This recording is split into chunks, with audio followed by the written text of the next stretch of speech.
Hey guys, welcome to the Liberal Hive Mind. Let's dispel a myth, shall we? You know, very often you see conservative parents demonized, right? You'll see somebody who grew up choosing, let's just say, an alternative lifestyle, making these claims of just how horrible it was growing up in a conservative household. Or even worse to these leftoids, a Christian conservative household. Ooh, scary stuff. You know, they always present the idea as if it's dark and dangerous and bigoted and harsh and judgmental. Essentially, the implication is that conservative parents are bad parents who are judgmental and too harsh on their kids. That tends to be the narrative, but what about reality? Are conservative parents really all that bad? If that was the case, then you'd predict the outcomes of conservative parents when it comes to the development of their children to be quite poor, right? Well, it turns out that it's yet again another leftist narrative built above a very, very flimsy structure. Let's take apart some of those structural pillars, shall we, so the whole thing comes down, only to reveal the truth. A brand new study just released suggests that one of the best things that you could do for your child's outcome, one of the most important factors, is actually having conservative parents, standards, tradition, and discipline. It turns out, not surprisingly at all to people with a couple working brain cells, that actually liberal parents have the worst outcomes when it comes to the mental well-being and development of their children. Let me show you guys this study. We got some stuff to get into, so let's roll the tape. All right, folks, so take a look at this. This is from the Institute of Family Studies, released on November 30th, 2023. After a decade of surging adolescent mental health problems and suicide, the nation's leading public health authorities have declared an emergency. Unfortunately, the solutions proposed by organizations like the CDC and the American Academy of Pediatrics, such as increased funding for diagnosis and psychiatric services, do not meet the challenge and ignore what are likely the most important causes. Adolescent biology has not changed. So essentially, more funding, more diagnostics, and more psychiatry isn't solving the problem. What a surprise. You mean just like social services in Democrat cities targeting homelessness and substance abuse, just like how those programs aren't helping reduce the problem, but rather making it worse. Not exactly surprising, but let's continue. My colleagues and I at Gallup launched a study this summer to understand causes. We surveyed 6,643 parents, including 2,956 who live with an adolescent, and we surveyed an additional 1,580 of those adolescents. We asked about mental health, visits to doctors, parenting practices, family relationships, activities, personality traits, attitudes towards marriage, and other topics, including excessive social media use, as discussed in prior work. I present the results in a new Institute for Family Studies and Gallup research brief. The findings are clear. The most important factor in mental health of adolescent children is the quality of relationship with their caregivers. This in turn is strongly related to parenting practices, with the best results coming from warm, responsive, and rule-bound, disciplined parenting. The data also reveal the characteristics of parenting who engage in best practices and enjoy the highest quality relationships. When it comes to the quality of parenting practices and the quality of child-parent relationships, there is no variation by socioeconomic status. The results may be shocking to many highly educated Americans who were taught to believe that socioeconomic status dictates everything good in life. Income doesn't buy better parenting, and more highly educated parents do not score better either. Parenting style and relationship quality also do not meaningfully vary by race and ethnicity within our US sample. These results are not unique to the Gallup sample. In 1998 and 1997, the US Bureau of Labor Statistics collected summary data on adolescent parent-child relationships. My analysis of these data shows that parental income, wealth, race, and ethnicity don't bear any relationship with the parenting measures predictive of long-term well-being of children. Education explained less than 1% of the variation. If we take a look here at parenting style by parental characteristics, percent of parents with above average scores of warm, disciplined parenting. Political ideology, very conservative, conservative, moderate, liberal,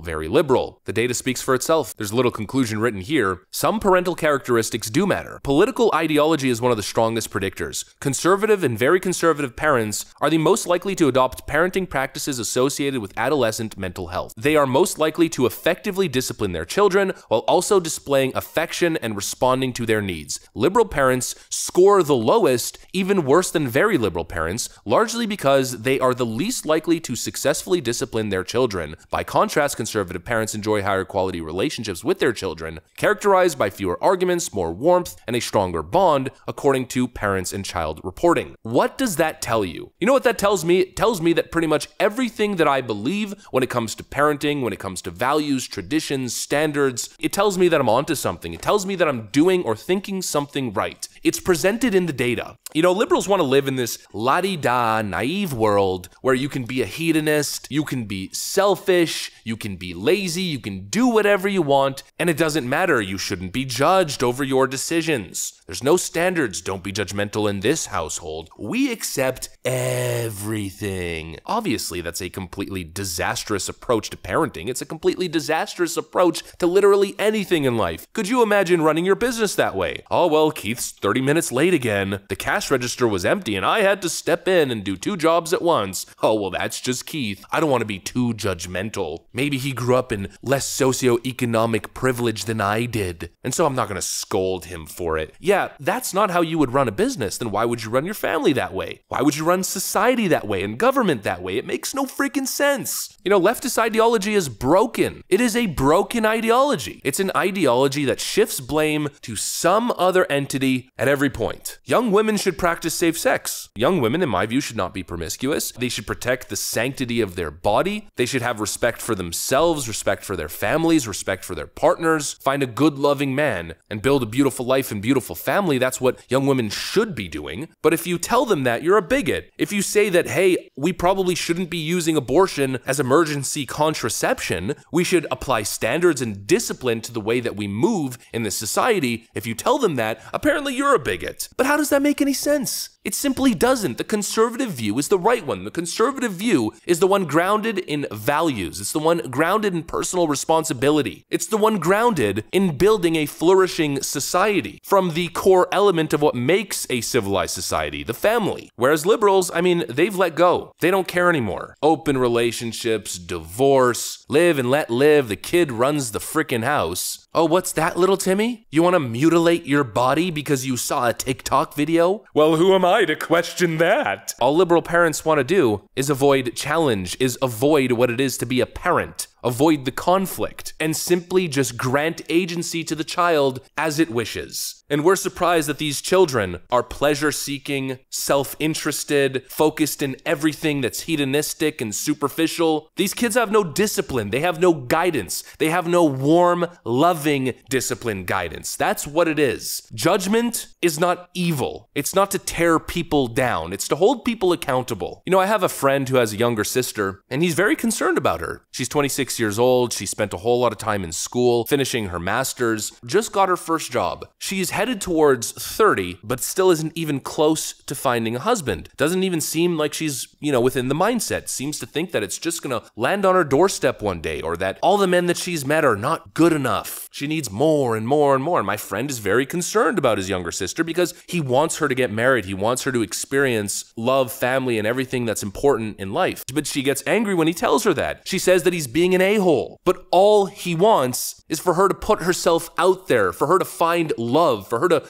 be in a solid position to start a family before it's too late. You have to get moving fast because women are on a biological clock when it comes to reproduction. It's biology. Lefties would view that as misogyny. They would say that he's a misogynist, he's acting judgmental, she's a girl boss, blah, blah, blah, she can do whatever she wants. But that couldn't be further from the truth because the judgment, the concern, the confrontation, while it may be uncomfortable, it comes from a point of love. My friend wants the absolute best for his younger sister. My friend also happens to be a conservative. That's the thought process. The conservative mind wants to conserve what is good. The last thousands of years of humanity, we've built a lot of good. The family unit's a good thing. Religion is a good thing. A unified society, unified values, a society built on religious values, ethical values, traditional values, and most importantly, family values, is a society that is bound for success. Just like a family run on that same set of values is a family bound for success. We need to preserve what got us here, not think that we're so much smarter than the people who lived before us, that they were a bunch of know-nothing idiots, and that preserving anything from the past is, quote, moving backwards. You know, not all change is necessarily good change. And the destruction of the family unit, the destruction of basic discipline standards in raising our children, whether it's in the school system or whether it's in the family, these are good ideas. These are not ideas that need to be changed. These are not ideas that need to be updated with new progressive ideals. Your ideals are shit. I don't want any of them. The statistics are absolutely clear that conservatism breeds success. Conservatism raises young children to achieve the best, to start loving families. Conservative values help create young adults who become contributors in our society, whether it's through economic contribution or family and community contribution. Well-raised, disciplined, conservative kids contribute, and it is absolutely no surprise that we're seeing the exact opposite result on the opposite side, because the opposite side is telling their kids that the world is ending, so it doesn't really matter anyways. Just be an activist. Liberals tell their kids, you don't need a family, you don't need to get married, just pursue pleasure, pursue what makes you happy, little Timmy. No wonder these kids are unhappy, they're chasing everything empty in life, and emptiness breeds depression, anxiety, antisocial behavior. Listen, liberals, take a look at the study, have a moment of introspection. This ideology is so incredibly corrosive, you will ruin your child's chance at a normal, healthy, happy life. Honestly, I'm gonna finish this video by saying very simply, Mom and Dad, I love you. You did it right, and I owe everything to the family values and the individual accountability values that you instilled in me. The older I get, the more it all just seems so clear and seems to make sense. The problem is not lack of funding, lack of psychiatric aid, lack of, I don't know, weird books in the elementary school library. The problem is lack of quality parenting. And of course, the destruction of the family unit. Anyways, that's what I got for you guys. Hopefully you enjoyed this video. If you did, make sure to leave a like and possibly subscribe to the channel. Thanks for watching, and I'll see you on the next one.